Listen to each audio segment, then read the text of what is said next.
माझ्या नजरेत एक मुलगा आहे तुझ्या मुलीसाठी. जर त्यांनी दीपाला पसंत केलं तर आपण लगेच लग्न लावून देऊ. दीपा 25 वर्षाची झाली आहे. दीपा नाकी डोळे छान दिसत नाही आणि तिचा रंग पण सावळा आहे. त्यामुळे अजून कोणीच तिला पसंत केले नाही. त्यामुळे माझ्या नजरेत एक मुलगा आहे. लग्न झाल्यावर तुझ्यावरचं एक ओझं तरी कमी होईल. कावेरी आपल्या छोट्या जावेला मुक्ताला म्हणत होती. मुक्ता म्हणाली की ताई, मुलगा काय करत आहे? मुलगा एका प्रायव्हेट स्कूलमध्ये टीचर आहे. महिन्याला 20 ते 15,000 रुपये त्याला भेटतात. त्याची तशी परिस्थिती गरीबच आहे, पण आपली मुलगी पण एवढी सुंदर नाही. तिच्यासाठी ह्याच लायकीचं आपल्याला स्थळ पाहावे लागेल. तिच्या रूपामुळे तिला जे आहे त्यात खुश राहावे लागेल. कुंकू आणि बांगड्या एवढा तरी खर्च तिचा नवरा करू शकतो. आणि एका स्त्रीला अजून काय पाहिजे आहे? आणि आपली दीपा माझ्या मुलीसारखी, नेहासारखी सुंदर नाही. जर दीपा नेहासारखी सुंदर असती तर तिला आता लग्न होऊन एक बाळ झालं असतं. पण मुलींना सुंदर असले पाहिजे. तिच्या नशिबातच सुंदरता नाही लिहिली तर यात आपला काय दोष आहे? माझी मुलगी नेहा एवढी सुंदर होती की तिला बघताक्षणी पसंत केलं. आणि आज एवढ्या मोठ्या घरातील सून आहे आणि ती तिच्या नवऱ्यासोबत खूप खुश आहे. ती तिच्या सासरी महाराणीसारखी राहत आहे आणि हे केवळ तिच्या सुंदरतेमुळेच घडलं आहे. तिच्या सुंदर शरीरामुळे आमच्याकडून हुंडासुद्धा घेतला नाही. तिच्या घरी भरपूर नोकर आहेत. गाड्यांमध्ये फिरते. मोठ्या लोकांसोबत उठणं बसणं आहे. महागातले कपडे दागिने तिच्याकडे भरपूर आहेत. एका राजकुमारीसारखं तिचं आयुष्य आहे. आता ह्याच्यापुढे मी काहीच बोलत नाही, नाहीतर माझ्या मुलीला माझीच नजर लागेल. हे बघ मुक्ता, खूप मुश्किलीने मी दीपासाठी हे स्थळ आणलं आहे आणि ह्याला अजिबात नकार द्यायचा नाही, होकार म्हणूनच सांगायचं. ह्याच्या आधी दीपाला 15 मुले पाहून गेले आहेत, परंतु 15 मुलांनी सुद्धा हिला रिजेक्ट केलं आहे. कारण का तिची सुंदरता त्यांना पाहिजे होती आणि ती सुंदरता दीपाकडे नव्हती. कावेरीचे बोलणं दीपाचे आईवडील शांतपणाने ऐकत होते. कावेरी आणि दीपा दोघी जावा एकदम साध्या परिवारातील सुना होत्या.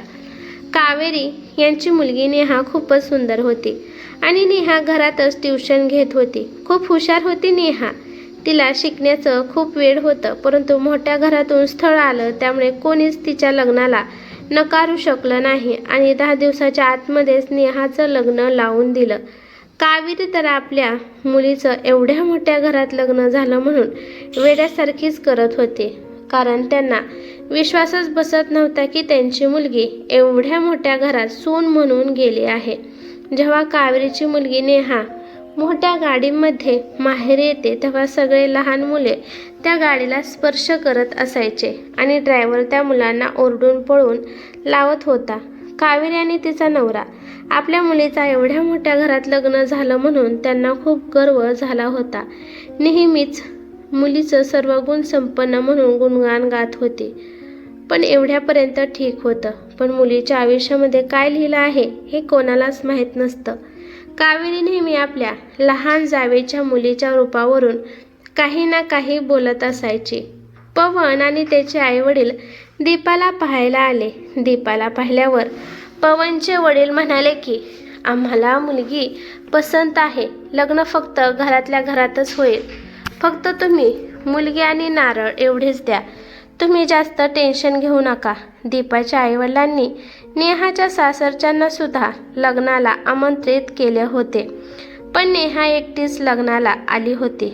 मुक्ता नेहाला म्हणाली की बाळा, तू एकटीच आली आहेस? जावे बापू आले नाहीत का? आम्ही 2-3 वेळा फोन पण केला होता जावे बापूला की लग्नासाठी या म्हणून, पण नेहा काही म्हणायच्या आधीच तिची आई कावेरी म्हणाली की एवढ्या मोठ्या गाडीतून माझी मुलगी आली आहे, काय कमी आहे का? आता माझे जावे तर स्कूल टीचर नाहीत की त्यांना जेव्हा वाटेल तेव्हा सुट्टी भेटेल. त्यांची एक मोठी फॅक्टरी आहे.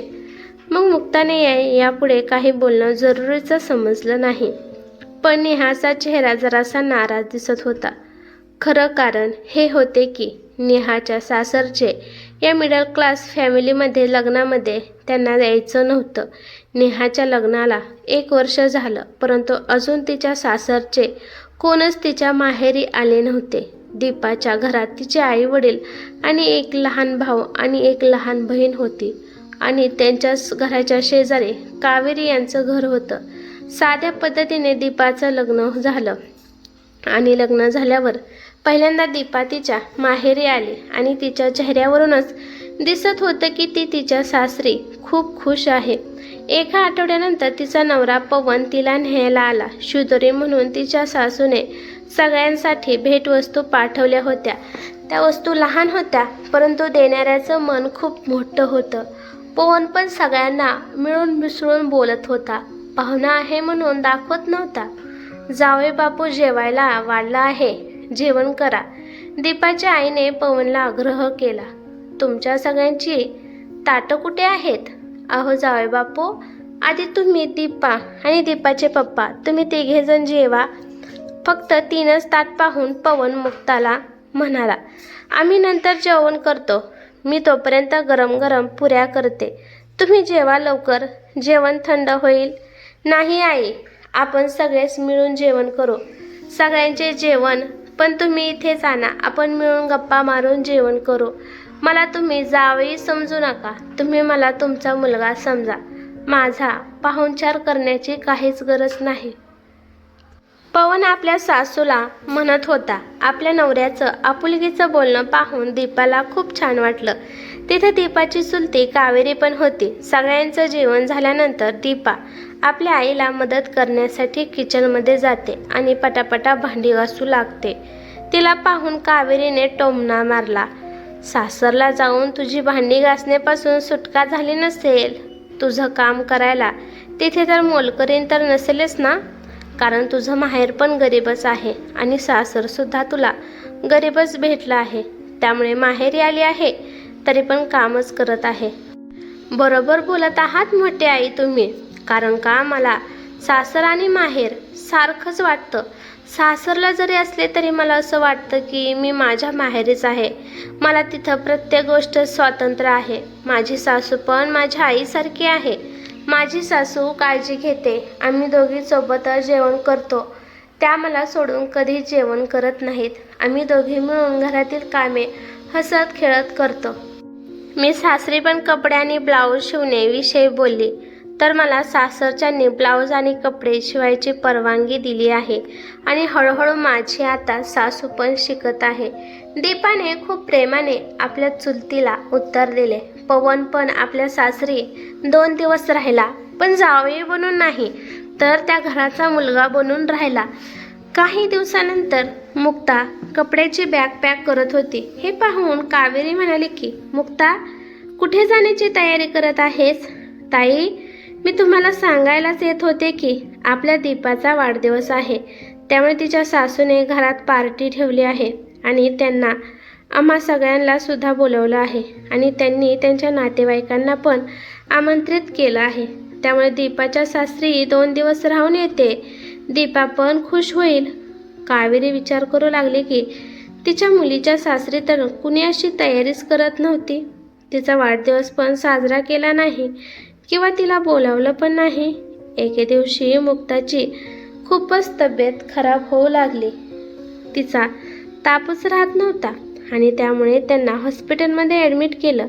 दीपाला कळताच दीपा आणि तिचा नवरा पवन आणि सासू लगेच हॉस्पिटलमध्ये पोहोचले. पवनने त्याची सगळी जिम्मेदारी त्यांनी निभावली. दवाखान्याचा सगळं बिल त्यानेच दिलं. दीपाचे वडील पवनला पैसे देत होते, परंतु तो पैसे घेत नव्हता. तो त्याच्यापासूनच पैसे देऊन मुक्ताचा इलाज करत होता. दीपाची सासू पण दीपाच्या माहेरच्या घरी जाऊन सगळं काम करत होती आणि वेळेवर दीपाच्या आईला डब्बासुद्धा बनवून देत होती. एके दिवशी कावेरीच्या नवऱ्याची तब्येत खूपच खराब होती.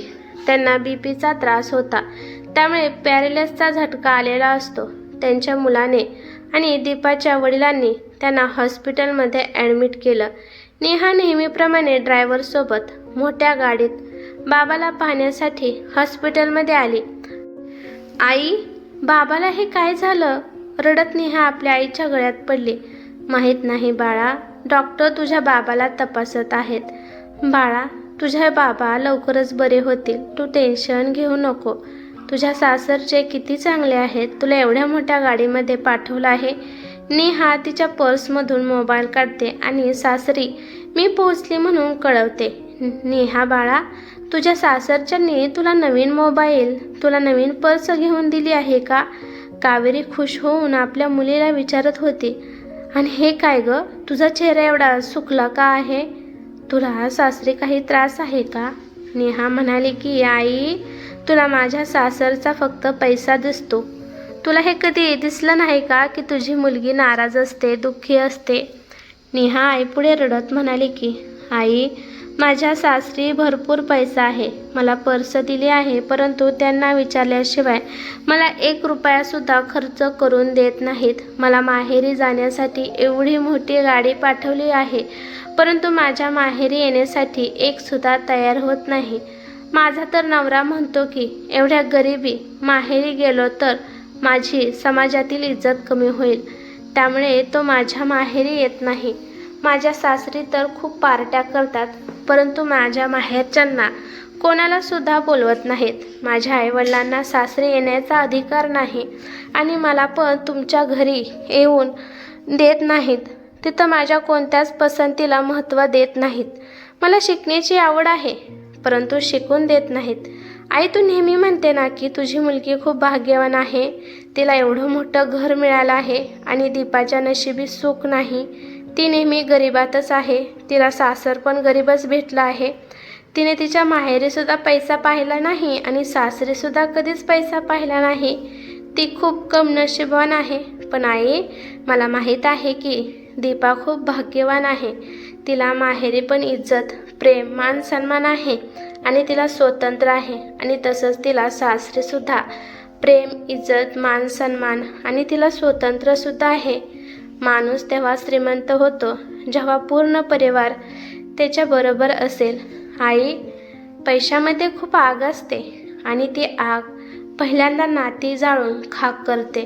माझ्या सासरी तर सगळे सोबत बसून जेवणसुद्धा करत नाहीत. सगळे आपापल्या खोलीमध्ये जेवतात. बाप, मुलगा, भाऊ, बहीण, भाऊ, जाव, दीर या नात्यामध्ये तिथं स्नेह अजिबात नाही. मला तर त्या घरात गरिबाच्या घरून आली आहे म्हणून काहीच इज्जत देत नाहीत. तिथं माझ्या स्वाभिमानाला सारखी ठेस पोहोचते.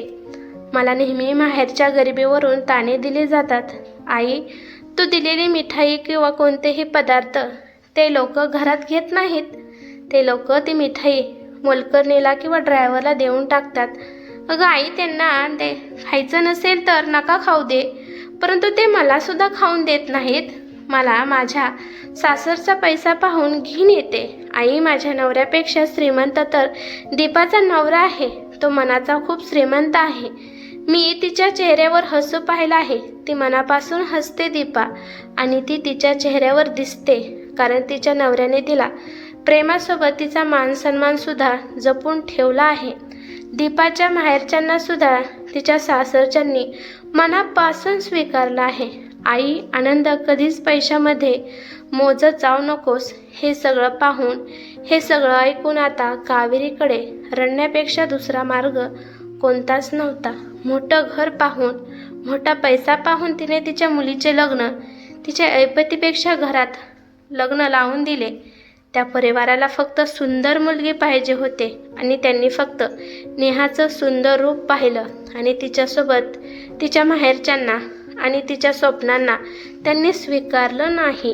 आता नेहाच्या आयुष्यात फक्त दुःख लिहिलं होतं आणि दीपाच्या नशिबात फक्त सुख लिहिलं होतं.